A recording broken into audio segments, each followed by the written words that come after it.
So hello my friends, Devon Lennox here, PhotographyPX. In today's video, I'm going to show you guys how to make excellent YouTube thumbnails. All right, so here we are, Adobe Photoshop. We have one of 5 versions that I'm going to walk you guys through today. I'm also going to give you guys some tips as well.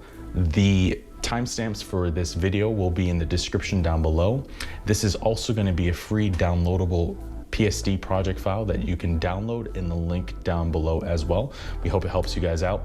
Definitely make sure you get your thumbnails into a better situation than when we started. We started with bad thumbnails. So we did a lot of research and we did a lot of design work.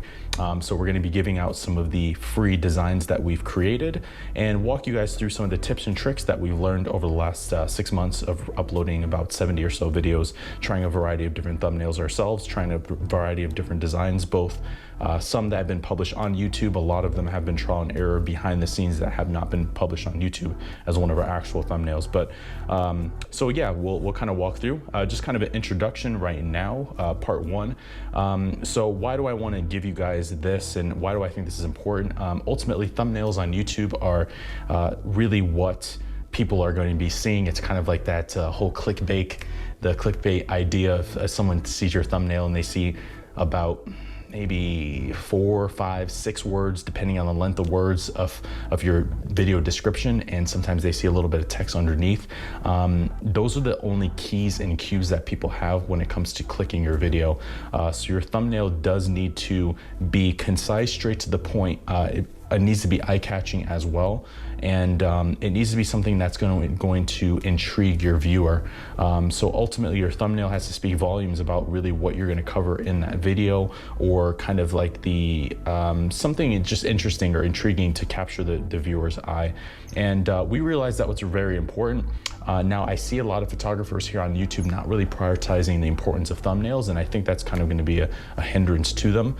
So ultimately, I didn't want that to happen to our brand. So I spent a lot of time over maybe about a month or 2-month process, really just trying different designs and creating some of the thumbnails that you guys will see in this project file. But that's just kind of introduction. I just think it's important. I think it's really something that's going to ultimately drive traffic to your page and give people an opportunity to engage with your content, an opportunity to express and really connect with you or not connect with you, and maybe get some insight from the value that you have to offer to them. So here we are in Adobe Photoshop. This is the first version of the thumbnail.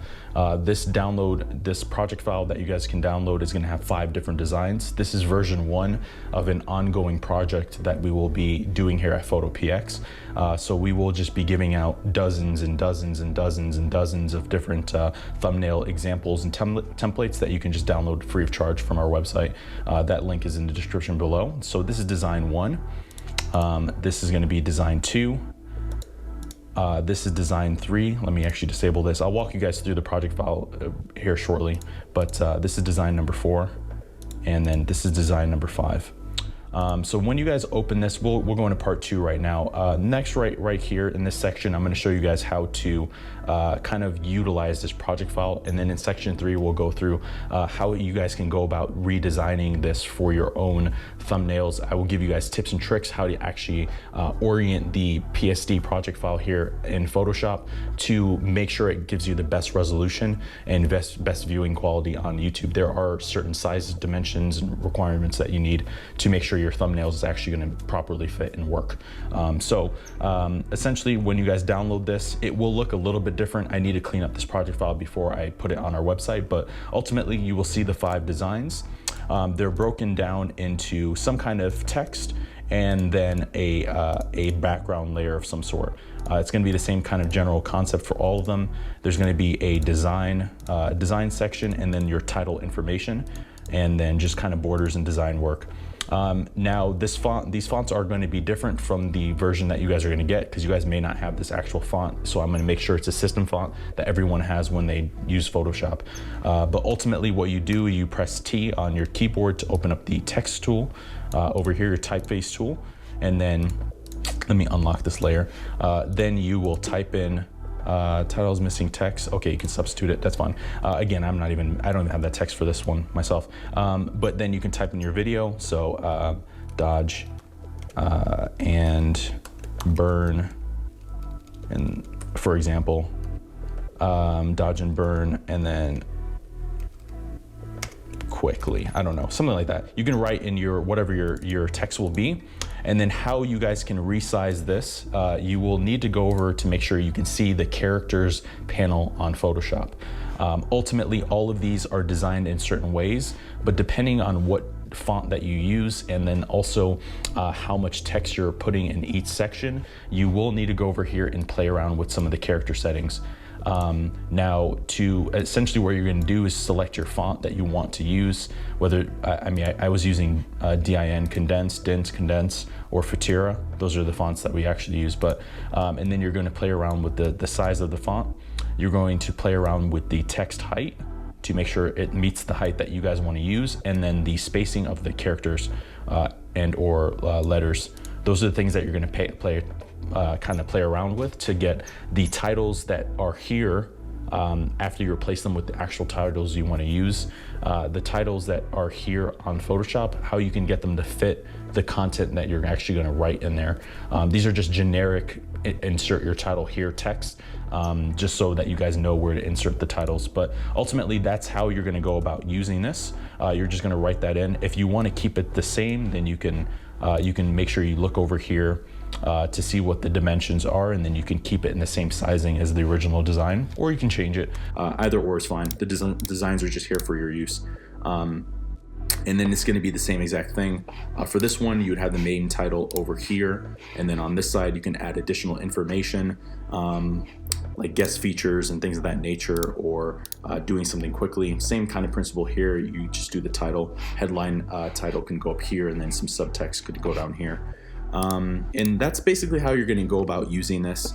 This image is probably not going to be here. It's basically going to be a blank template like this. This is just an image so you can see what it looks like with an actual portrait. Yeah, so you're going to get those 5 designs 1 through 5. These will be renamed, but you will get those 5 designs, and you can play around with those texts. Okay, so let's go into the last final section. Let me walk you guys through how to recreate this, and then also some tips so that if you are going to make your own thumbnails, what are some of the best practices. Now, also in this, this is our actual design right now, but also in this, we also created YouTube overlays. I'll show you guys how to make that as well. That's actually super critical. And we also positioned our brand logo in a variety of different places on the image. So top left, top right, or bottom left. For the most part, top left and bottom left are the best places to put your brand logo, and for reasons I'll explain right now. So when it comes to making this design, first things first, you have to make you're going to need to make a new project file. And in the dimensions and or using the crop tool, make sure you set the width, height, and resolution to 1920 by 1080p. Basically what that's going to be the full HD resolution, which is what YouTube actually uses as their dimension, width, height dimension for their thumbnails. When it comes to PPI, pixels per inch, you could do 100. It doesn't really matter because you're going to ultimately export this as a PNG or a JPEG image, which you're then going to just upload onto YouTube. So that's first things first, making sure that the sizing of the document is 1080p, or it's 1920 by 1080, so that you're getting full HD resolution. From there, it's important that you put in some kind of annotation so you know the location of where the timestamp is, and then if someone hovers over your video, where does the watch later, this icon right here, the watch later, where does that icon actually go? And it varies a little bit based on whether someone's viewing your video on desktop versus whether they're viewing on a mobile device. It kind of switches down whether it's a phone versus a tablet, and then a desktop or MacBook or laptop of some sort. It changes scale accordingly, but ultimately these are all going to be in the same generic places, top right, bottom right. You do not want to put any title text or it's like your subject's face or something that's important, whether it be your logo, the title of the video, or something that's an important element from the photo that is going to be blocked by those 2 items. They're always in the same locations. They do vary a little bit, like I said before, depending on I guess the device that someone's viewing the actual YouTube thumbnail on, but ultimately they're in the same location, so do not put anything over there, because if you put your logo over here, as soon as someone hovers on your video, your logo will be immediately blocked by the watch later, and you don't want that. You definitely do not want your titles over there. You do not want headlining images that are supposed to capture your viewer. You don't want them blocked by the timestamp and all this other stuff. Do not put your stuff over there. It's not the best way to capture a viewer. So the next thing, whether you want to install these or create these yourselves, basically what I did is that I downloaded one of our thumbnails, and then I basically cut these out, and I changed the overlay to lighten or darken or subtract. You can change these blend modes, and they actually react differently depending on what the background color is.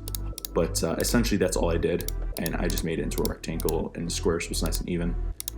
But yeah, it's just a screenshot that I used. And then if you do like subtract here, then it'll go black. So if you have a white background, you can make it neutral by doing subtract instead of lighten. But essentially that's all I did. You guys don't have to do that. That's just us there for us, so we know where this information is when we upload our thumbnails.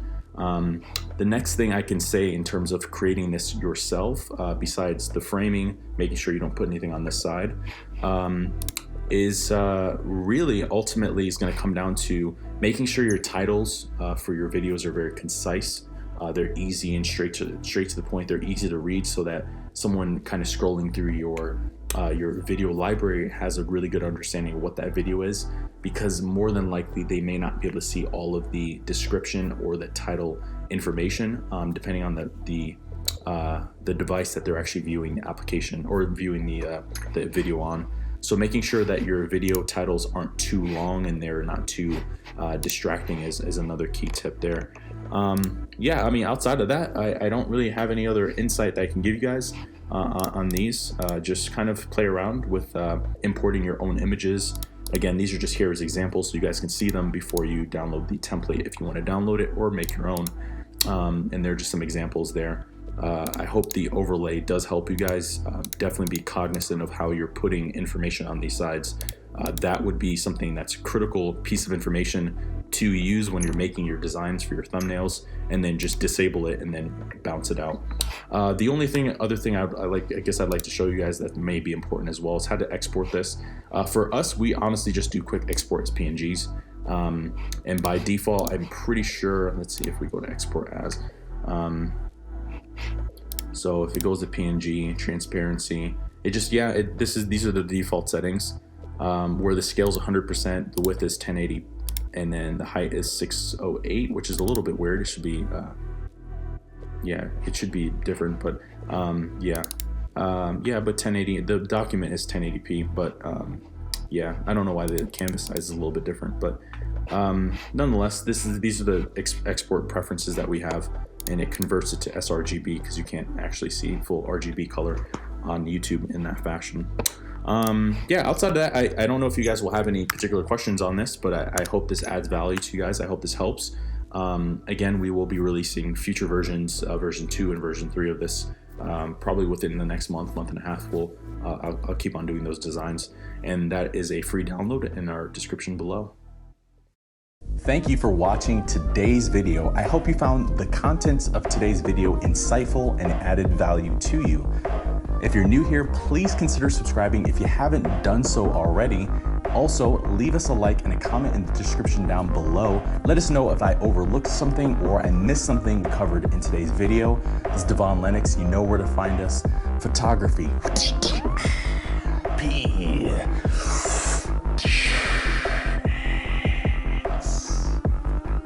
.com.